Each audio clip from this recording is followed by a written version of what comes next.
Welcome back students. Today our topic is war with Marathas. यहाँ तक जो हमने पढ़ा था, जो पिछली वीडियो में मैंने आपको पढ़ाया था, द मैसूर वार, ठीक है, एंग्लो मैसूर वार, मैंने आपको बताया था किस तरीके से टीपू सुल्तान को ब्रिटिशर्स ने हराया। वहाँ पे मैंने आपको एक बात बताई थी कि टीपू सुल्तान को हराने में जो मराठास थे उन्होंने बहुत ज़्यादा हेल्प की थी ब्रिटिशर्स की। यही वजह था कि उतना बड़ा पावरफुल किंगडम जो था वो क्रैश हो गया था। तो उसके बाद आपको पता है कि हम पढ़ रहे हैं एक्सपेंशन ऑफ ब्रिटिश रूल, ठीक है। तो कैसे उन्होंने एक्सपैंड किया, जब उन्होंने मैसूर को क्रश किया, मैसूर को क्या नाम है उसका, सब्सिडरी अलायंस के तहत उसको हड़प लिया। उसके बाद उनकी निगाह जो थी वो मराठास पे थी। मराठा कौन थे? मराठा एक बहुत बड़ी सल्तनत थी, बहुत बड़ी किंगडम थी और बहुत ज़्यादा पावरफुल भी थे।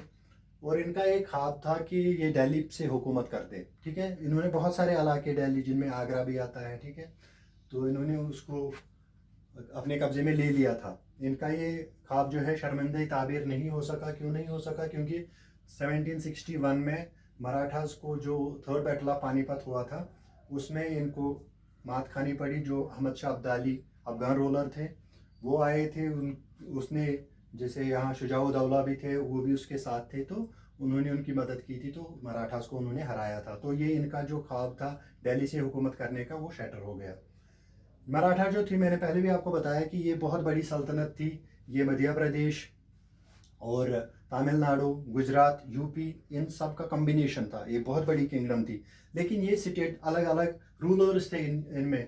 यहाँ पे मैंने लिखा है होलकर जो थे वो इंदौर स्टेट में थे, जो एमपी में आता है। सिंधिया जो थे वो ग्वालियर में थे, ठीक है। भोंसले जो थे वो तंजावुर थे, जो तमिलनाडु में आता है। गायकवाड़ जो है बड़ौदा में, वो गुजरात में आते थे।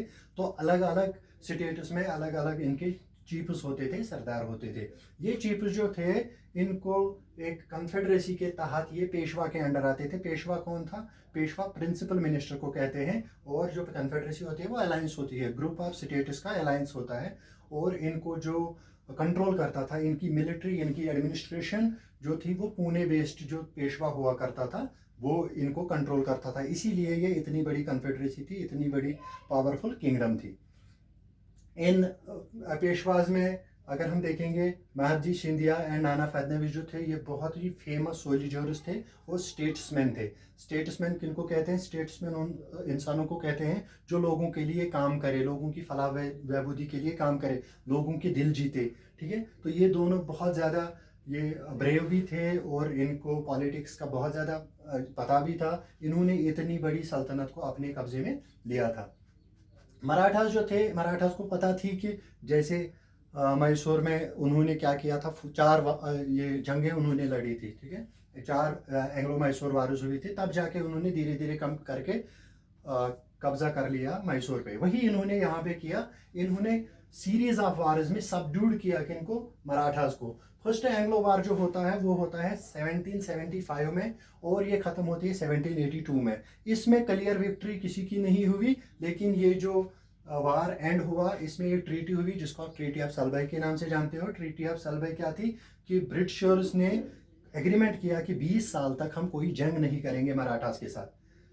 तो फिर दूसरी जंग जो होती है, सेकंड एंग्लो मराठा वार, वो 1803 में स्टार्ट होती है, 1805 में वो खत्म होती है। इसमें क्या होता है, ये डिफरेंट फ्रंट्स पे लड़ी जाती है, जिसकी वजह से उड़ीसा और आगरा, दिल्ली के कुछ टेरिटरीज पे ब्रिटिशर जो है वो काबिज हो जाते हैं, वो कब्जा कर लेते हैं। Finally third battle of third war, Anglo Maratha war में, जो 1817 में होती है और 1819 में वो खत्म हुई, इन्होंने मराठास को पूरा क्रश कर दिया। जो पेशवा इनका था उसको रिमूव करके पेंशन पे भेज दिया गया। इस तरीके से जो इतना बड़ी कन्फेडरेसी थी इसको इन्होंने अलग अलग कर दिया, डिवाइड कर दिया और उस पर रूल करना स्टार्ट किया।